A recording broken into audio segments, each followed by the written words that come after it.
Well, hello there, fearless midlife trailblazers. Welcome to Create the Best Me. If you are new here, I am so glad you made it here. If you're a returning listener, welcome back to the one and only place where we encourage and empower women in midlife to pursue their dreams and live life to the fullest. I am Carmen Hecox, your host and personal development coach. Today, we have a special treat for you. We're joined by the incredible Kylie Hayes. Now, Kylie isn't just any guest. She is a beacon of inspiration for us all. With nearly 15 years in management consulting, she has been a guiding force behind large corporations, helping them streamline their business operations and maximize their potential. But that's not all. She has taken her vast experience and channeled it into her own venture, where she assists small business owners, specifically in the packaging, food and beverage and wine sector. Her mission: to help them build a business they adore, minus the typical stress and chaos that comes with entrepreneurship. If you're wondering about her personal touch, she is a proud mom of two and co-owns a winery in Barbosa Valley in South Australia. Talk about wearing multiple hats with grace. Today, Kylie will share her transformative journey from her days in management consulting and helping businesses thrive to her current passion of coaching and guiding others. It's a tale of reinvention, passion, and the pursuit of dreams in midlife. So buckle up as we dive into Kylie's world and uncover the steps she's taken to create a life she's truly passionate about. Kylie Hayes, welcome to Create the Best Me. I am thrilled to have you on. Thanks for having me, Carmen. I'm really excited as well. Kylie, can you share a little bit about your background, especially your experience in management consulting for large corporations and launching your own business? Absolutely. So yes, I had probably, I should remember the numbers, but probably about nearly 15 years working in management consulting, which for those who don't sort of know the term, going in and helping large corporations. And I was mostly focused on the business side of things. So helping them work out how to run their business and their people more effectively so that they could achieve more, change systems if they needed, things like that. So that was a career I loved. I got to do a lot of travel with it. It was very enjoyable. And then got married and decided to have children. And I chose to stay at home with the children, which was a very big change for me after a sort of really busy corporate life. And during that time, so I probably had about 7 or 8 years at home with the children before my husband and I decided to start a winery. So then I was still able to work from home with the children. So that was great. And I'm sitting in the cellar door of our winery now. And I've done that for the past probably 7 years as well, in sort of getting all of the business process and the organization running well so that I can now step away and launch my own business coaching, which is actually sort of combining my two experiences, the large corporation experience in the management consulting and then applying that to small business, particularly in the packaged food and beverage industry that we're part of now. So let me just back up. The reason why you are on the show is because you left the corporate world to be a stay-at-home mom. Then your husband, his dream job was to open up a winery. Is that correct? Yes. Whilst I love a good wine, I'm a little more of a tick I like it or cross I don't type of person.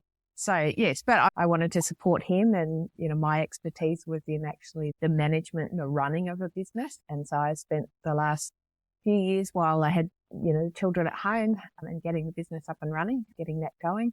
And to the point now where I can step away and follow my dream, which has been coaching and helping people. Yeah. And so you are a woman in midlife who says, now it's my turn.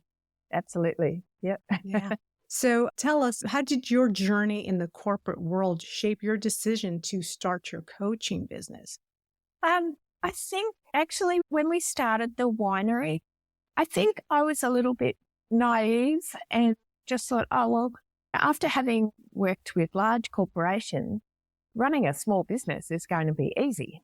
And learned pretty quickly that that wasn't the case, and that everything that a large corporation needed, we actually needed, but on a different scale within a small business. And in some aspects, large corporations have a big HR department or an IT department, all of those sorts of things. And suddenly in a small business, you wear every hat, until you reach the point that you can hire staff and have people supporting you in that. So I ended up having to go back and think of the business like I would have when I was working with large corporations, to make sure we actually had all of the business support and processes in place so that you delivered consistent customer service, or you limited mistakes when you're manufacturing, and all those types of things. So yeah, the two sort of drew together. Yeah. And so you had to develop workflows where workflows did not exist. Absolutely. Yeah. Did you find that challenging? I mean, because I know when I first went into the business world straight out of college, there was a workflow in place, and you just kind of just follow along and you can tweak it as you go. Did you find it challenging to develop a workflow for a business that you and your husband were running? Not really, actually, because I think it suits my sort of zone of genius. I actually have a mathematics degree, so I'm very analytical and logical. So thinking through, okay, this step, then what are the options that could happen next? And what controls do we need in place? Or who needs to take ownership for that?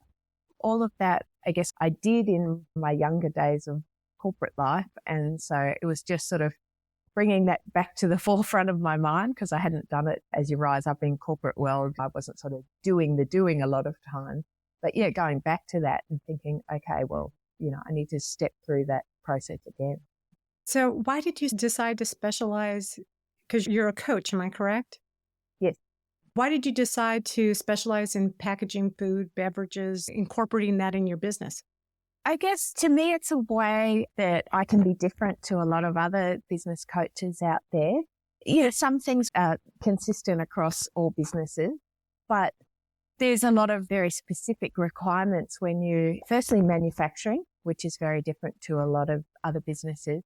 And then particularly in packaged food or beverage, where you have ingredients that can expire, and you have to have special controls about anything people are going to consume.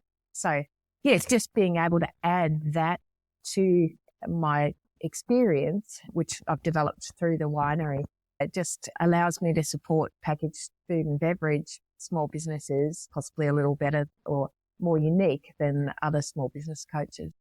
So what did your husband think when you said, I want to be a coach? I've been doing this. I understand this. I'm a business strategist. I know how to implement workflows, and I know the winery business, but now I want to become a coach.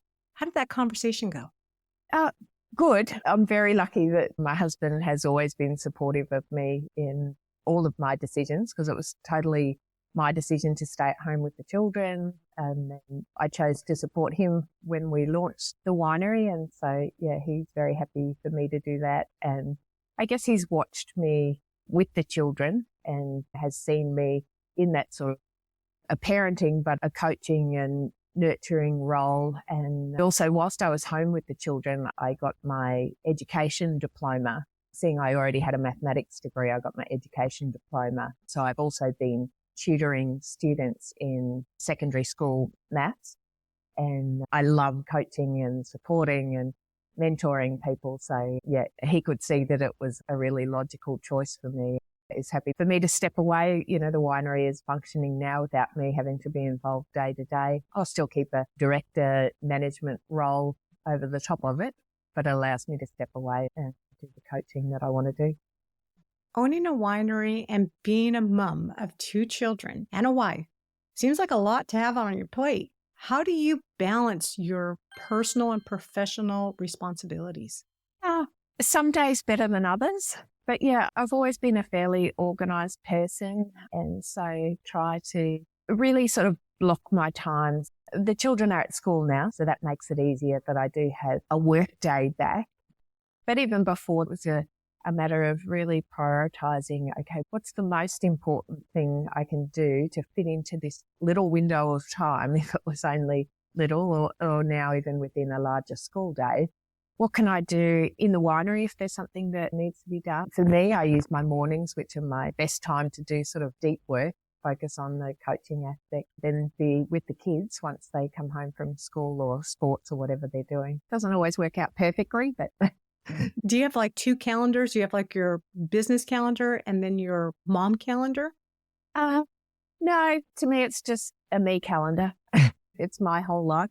So I just sort of have it all in together because it depends if my daughter's off at dancing and my son's off at cricket one afternoon, then that allows extra work time or whatever. So yeah, I just run one me calendar. How do your kids feel about you going back into the workforce that's different than working with dad at the winery? Yeah, they laughed the first time I put an Instagram post out. They just thought it was hilarious and it got lots of comments. I can't even remember what it was about now. But yeah, they thought it was absolutely hilarious that you're just mum. What are you doing on Instagram? Because I don't actually post a lot personally. I never have. I've sort of kept the children's lives away from social media, what have you. But I guess one of the drivers for me in taking the step to, particularly to go online, because that was the most uncomfortable part of it for me. The rest of the coaching I'm completely happy with, but the marketing aspect where you need to put yourself out there and be online, I was extremely uncomfortable with, particularly after having been a stay-at-home mum and not being in that sort of results-driven corporate world. And as a mum, I'd often feel I never got to the end of the day and thought, gee, I was a smashing mum today. I did a really great job. You know, there was always things that I thought, oh, gee, I should have handled that better or what have you. So probably my confidence had dropped a little bit.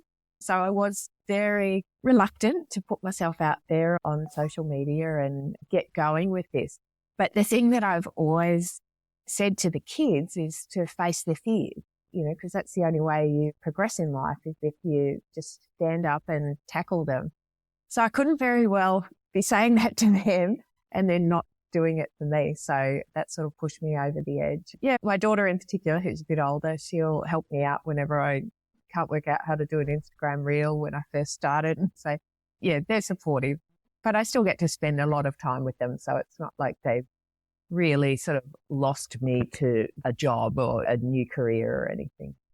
Do you think your daughter looks up to you like, look at her, mom's living the dream? I hope so. I'm not sure she could verbalize it in those words, but actually she's a lot like me. So she's probably not the one that I'm doing it for. It's probably my son that is the one who's a little bit more introverted and a little bit risk averse and what have you. So it's probably him that every time I don't want to do something, I think, okay, do it for him. How has your experience as a mother influenced your approach to business and coaching? I think, as I said before, that I've really focused with the kids on having a growth mindset, which also came through with the teaching as well. So I'll sort of tackle it both ways, particularly in Australia, but I think America is similar and most Western societies. A lot of girls and women, you know, have quite limiting beliefs, particularly when it comes around mathematics and numbers, and therefore don't want to look at the numbers in the business in any detail or even the tech side of things. It's something that girls and women often have a lot of hang-ups on. So that was one of the reasons I did my teaching diploma when I had the kids at home, was to make sure I could support them to not develop those beliefs. So that was one aspect. I think the other one, as I said, was facing fears and just following your heart or following the door that opens, which is sort of what I've done in my life. And now that my daughter is at the age where she's having to decide university options and everything in the next 12 months or so, I just keep saying to her, open the door that makes sense for you in that time, walk through it as fast as you can. And if it's not the right door, close it and open another one. So, and that's sort of what has got me into coaching. And even from a coaching perspective, I think deep down we always know the answer to whatever our challenge is or our problem. And the benefit, I think, of coaching is that a coach can sort of sit back objectively and sort of ask the question so that you find your own answer, like not give you an answer. And so another aspect with the children, I don't always do it well, but I try not to give them the answer, just ask the probing questions that they find for themselves. Oh yeah, this is what I want. And sometimes I have to say, I think there's some implications that you don't quite know of yet, given your age, and we'll talk them through. But yeah, so probably, lots of factors of my life have brought me to this point. Can you share a specific challenge you faced when you began to transition from this new phase of pulling away from the winery business and going into this coaching business, and how you overcame it? Well, I think, as I said before, it was probably getting on social media. And I think all of us, not all of us, most of us, have a fear of failure, a fear of rejection, and probably particularly females that as a society, we work as a group. And so I think that was probably the biggest challenge for me. What if I put this Instagram post up or this Facebook post and nobody looks at it? So I struggled with that, because that's exactly what happens when you first start, unless all your friends and family are your ideal clients, which mine aren't, then you do post things and nobody looks at it. And, you think, why am I going to keep doing this? And so having an important reason why, I think, is one thing to help get over it, that I love coaching people. And so just having the patience to say, okay, I need the discipline. Just like when I went through university and got my mathematics degree, it was about doing the little steps over and over and over and over. And in corporate world, same thing, do the little steps with the children. The little things every day are what helps raise a child. It's not some big thing you do on one day and abracadabra, you've developed an amazing little human being. So I think it was just focusing on the end result of what I want, and then just face the fear every day, do the little thing. And I will say you are absolutely correct. Being an older woman or a more mature woman, going on social media, posting, I had my fair share of nasty messages. And my husband, I remember he went into his defense mode when someone said something nasty. And he's like, just delete that comment. Why do you feel like you need to entertain that? And I said, because there's always going to be people out there that are going to say things that are nasty. I'm doing this not for him. I'm doing this for her, the woman that is listening. So that way she knows that I get trolled. And even though I get trolled, I still handle it with grace. And the reason why I'm responding to this nasty message is because I owe it to the women that I represent. And I owe it to myself to keep going. And it is difficult. Yeah. And I think that's a lesson learned along the way too, is that you don't have to be the right person for everybody. You're the right person for a certain group of people, and they aren't going to be the people who troll you because they hear your message, it resonates with you, whether it's the way you say it, because you can say the exact same thing as somebody else, but one is going to resonate more than another.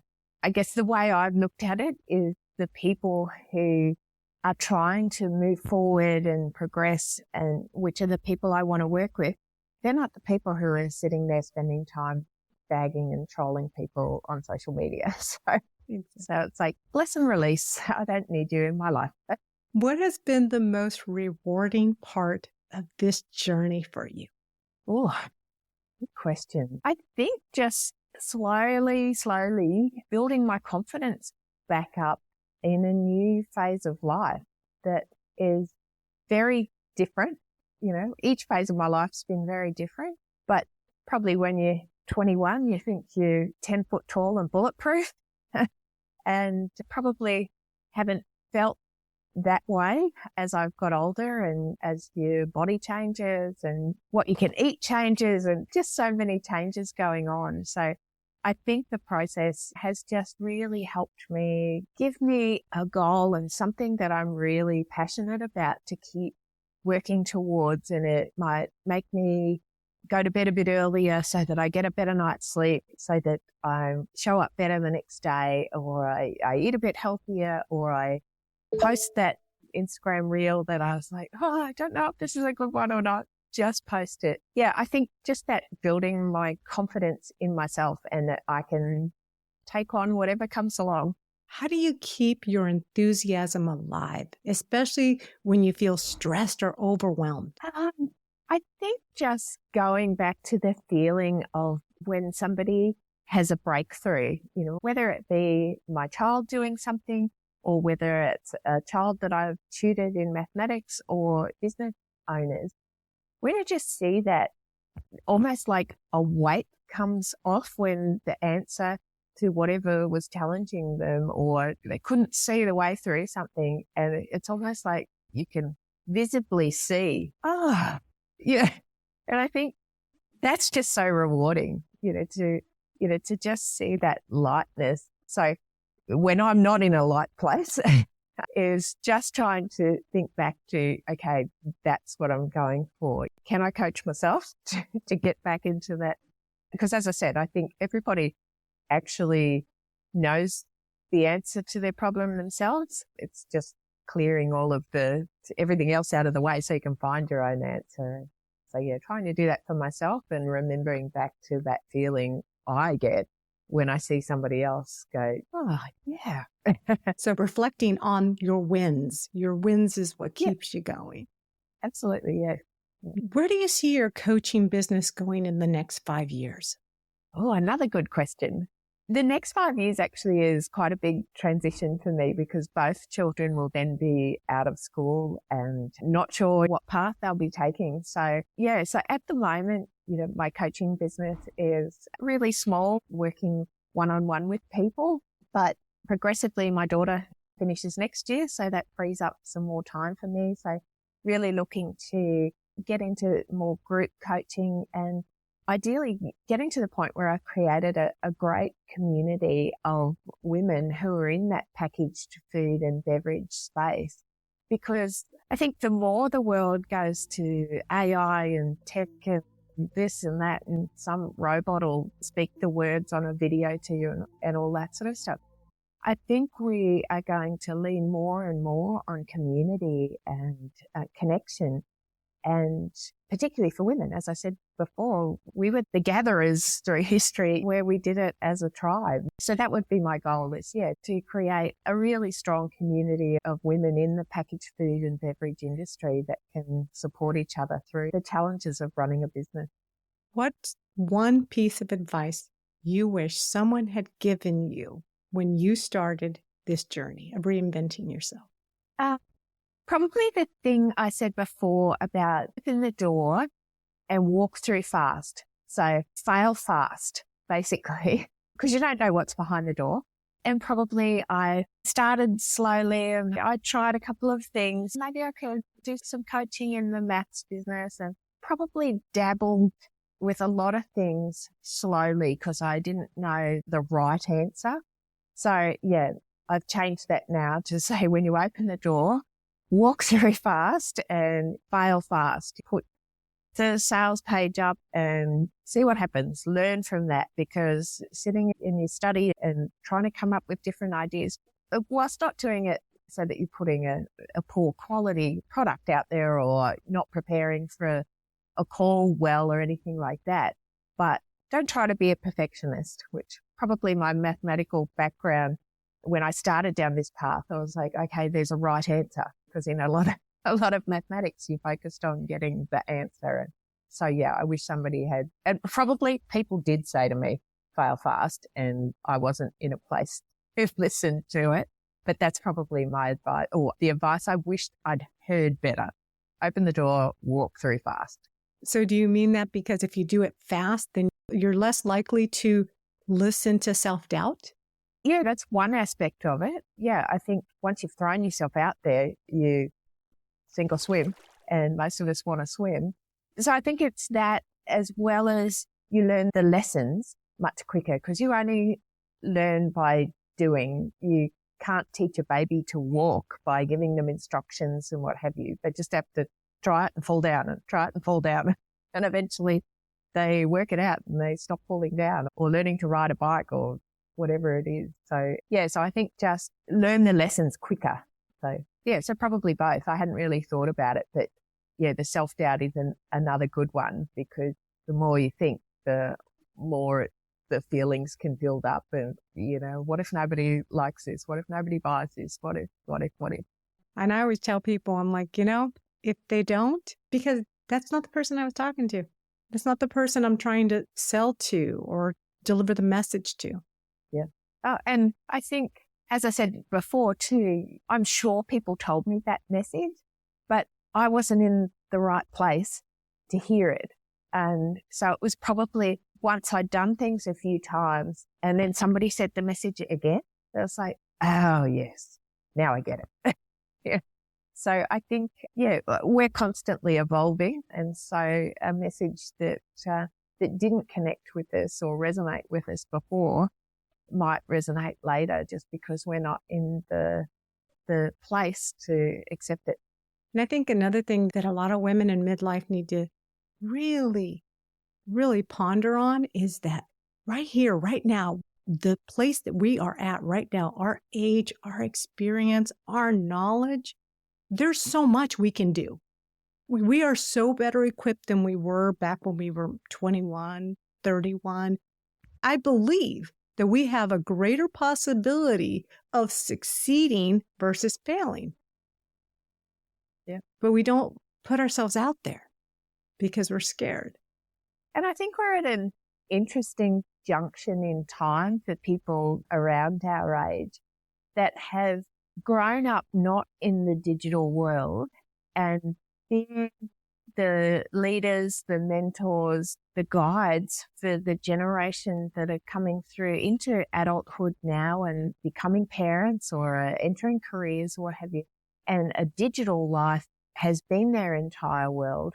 And I think we offer a perspective that possibly has a lot of those softer skills and communication skills that I think can get lost a little bit now when everybody's sitting on a bus and everybody's looking down at their phone. And so I think we're the bridge generation that has learnt the digital aspects of life, sometimes slowly, but it hasn't been ingrained. And so I think we've got different social skills than the younger generations coming through.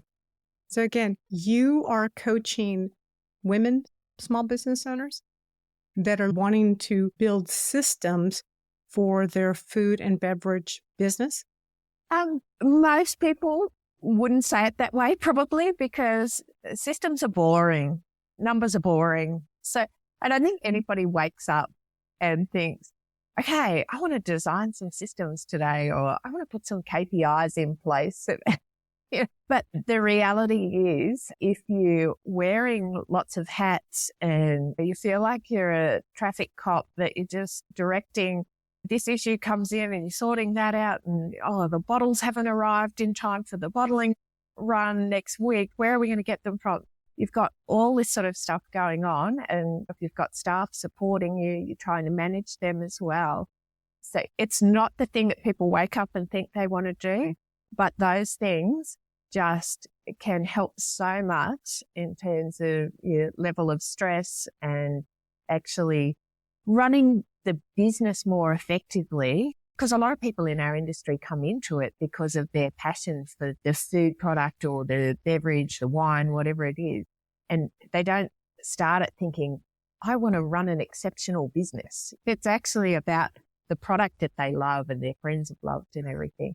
So the way I sort of say it is, if you want to grow the profits in your business without all the stress and overwhelm of having to actually run the business, so that you can have the business running as smoothly as possible, so that you can focus on where your passion is within the business. Because most people aren't passionate about all aspects of business. I know I'm not passionate about all aspects, but until you reach a very big size, you don't necessarily have all the support people to do. You still have to keep doing some of the things you don't want to do. So streamline things so that they go through smoothly. And I believe that every business owner has a responsibility to know what I call the less sexy stuff of your business, because then you hire the wrong people to do that. And then you find yourself in a financial rut. But sometimes it's too late to get out. It comes at a cost. Yes. And as I said, my analytical background, that is actually the stuff that I enjoy, that I've been doing my whole life. So I'm not the expert in the food or the wine or the beverage or what have you. I'm the expert in the running the business. So I guess I could say you bring the sexiness into the business. I try. I don't know. You make it more appealing. Yes. And less of a stress point. Mm-hmm.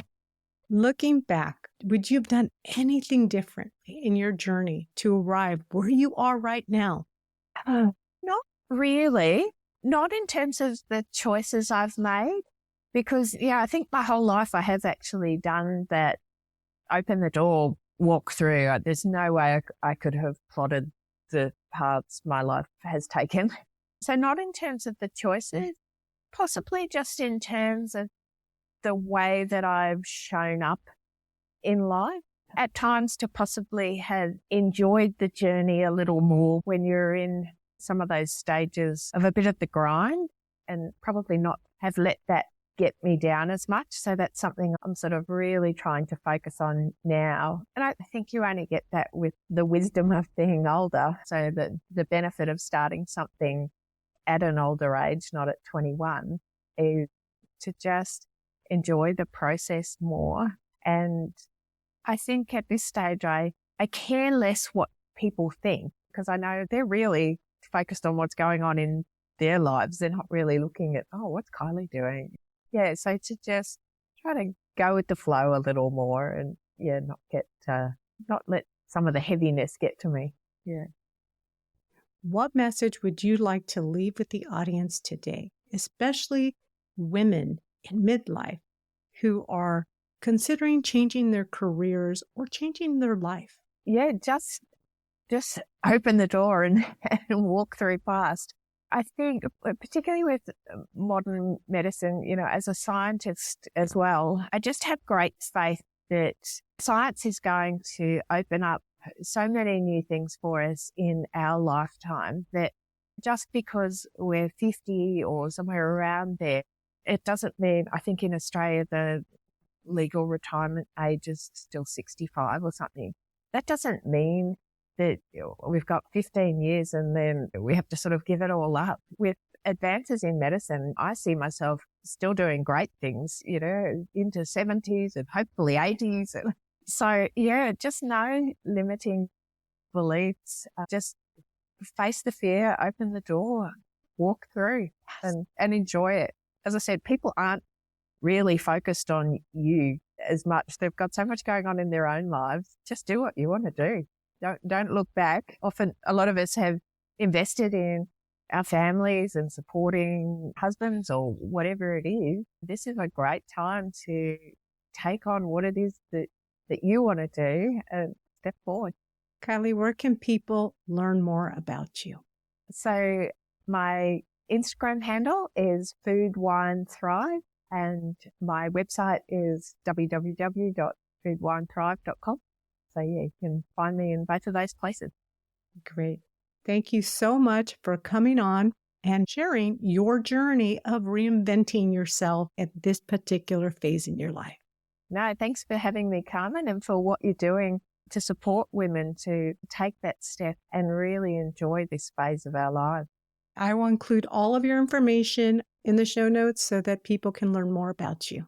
Great. Thanks again for having me today. Thank you. What a profound discussion with Kylie today.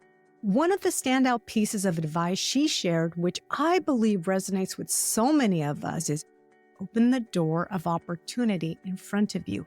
Step into it quickly and give it a try.